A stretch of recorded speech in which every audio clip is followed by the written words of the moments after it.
시민의 목소리를 전하는 함께 만드는 언론 딴지 USA입니다. 클릭해주셔서 감사합니다. 구독과 좋아요 부탁드립니다. 표창장 문제가 너무 복잡하니 한 가지씩 살펴보겠습니다. 동양대가 정경심 교수가 기소될 무렵 상장대장을 불태워버린 이유가 무엇일까요? 그 상장대장에서 해당 기관에 조민에게 표창장을 준 증거를 찾을 수 없다면 교육자적 양심으로 표창장을 준 사실이 없다라는 최성의의 말을 증명할 결정적 증거입니다. 없앨 이유가 없습니다. 반대로 발급 증거가 있었다면 불태워 없앨 수밖에 없습니다. 그게 조국 일가를 죽이고 최성애와 동양대가 사는 유일한 길이니까요. 최성애의 모르쇠의 법정 진술과 다르게 8월 23일 조민 표창장 대책회의를 했고 결론을 못 냈다고 증언한 행정처장은 보직 해임되었다가 사직했습니다. 최성애는 상장대장 소각 책임을 이 행정처장 탓으로 돌리기도 했죠. 당시 표창장 문제 진상조사 책임자가 지금 동양대 총장입니다. 1심 재판 결과와 배치되는 강력한 증거들이 계속 나오고 있습니다. 최성애, 매우 허술한 사람이죠. 검찰, 국힘당, 언론, 삼각동맹의 도움으로 지탱하고 있지만 곧 무너질 수밖에 없는 하우스 오브 카드입니다. 손으로 건드릴 필요도 없고 훅 불면 무너져 내릴 지경입니다. 최성애가 무너지면 윤석열도 함께 무너지겠죠. 이것이 정경심 교수가 나오고 최성애가 그 자리에 들어가야 하는 이유입니다.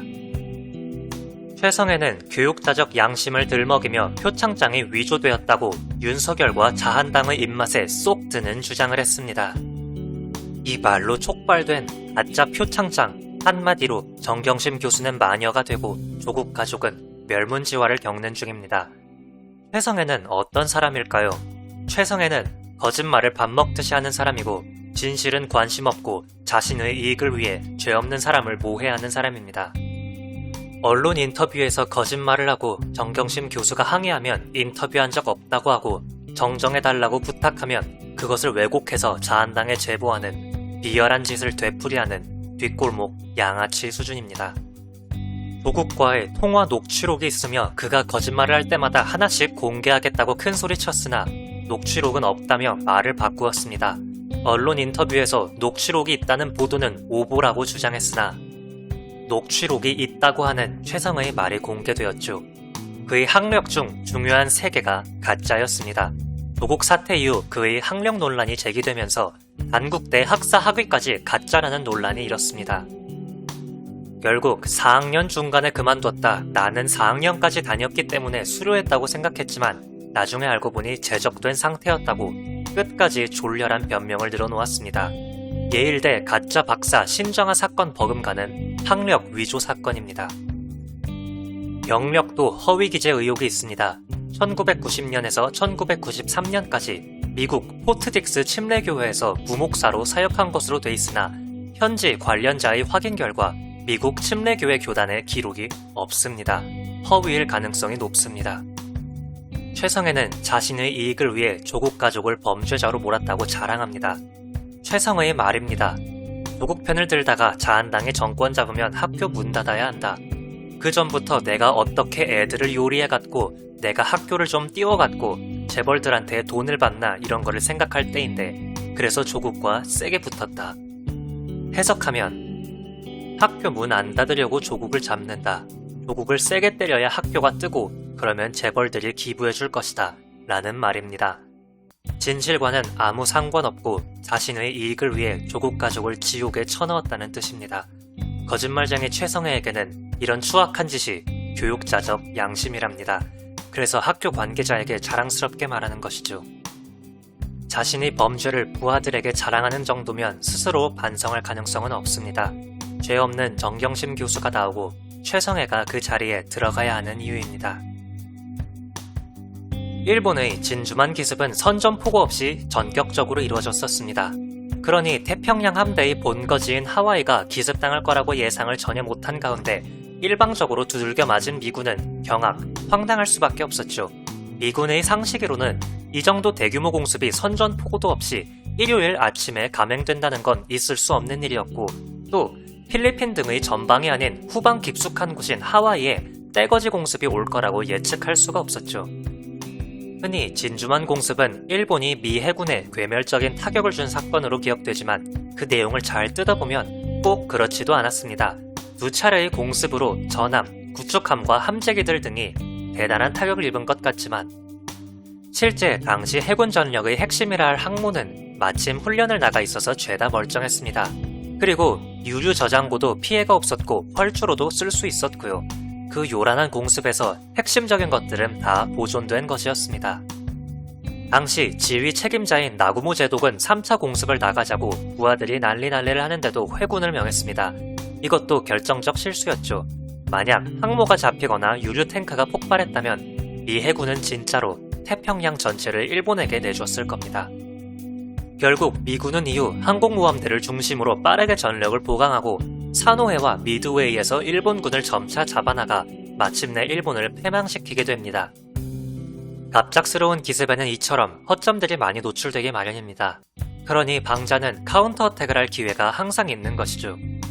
이전 정권을 수사, 기소했던 검찰총장의 돌연, 현 내각 장관의 가족들에 대해 70여 군데의 압수수색을 했던 건 그런 기습과 다름없는 것이었습니다. 사전에 충분히 모의된 것으로 보아 틀림이 없을 정도로 손발이 척척 맞았죠.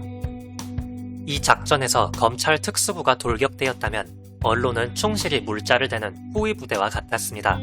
야당 의원들은 번죽을 올리다가 벼랑간 수사 발표도 없는 상황에 표창장에 위조라며 자료를 쓱 내밀었습니다. 온 나라 언론 보도가 전부 한 개인 집안의 입시 과정과 재테크 역사에 달라붙어서 없는 얘기도 만들어지면서 연일 폭격하듯 기사를 쏟아냈습니다. 언론의 물심양면의 물량 지원 덕분에 이 기습은 성공해서 윤석열은 공정의 화신, 정의의 사도라고 포장되어 대통령 후보로까지 올랐습니다. 이런 기습은 그러나 뒤끝에 문제가 많을 수밖에 없습니다. 공격의 중요한 축이었던 동양대 연구실 PC가 오염됐고 최성해 총장의 증언에 허구가 있다는 것이 밝혀졌기 때문이죠. 검찰은 가장 중요한 물증인 동양대 PC를 오염시켰고 그 속에 있는 폴더를 거꾸로 자기들이 USB를 꽂아서 위조했을 가능성마저 시사하고 있습니다.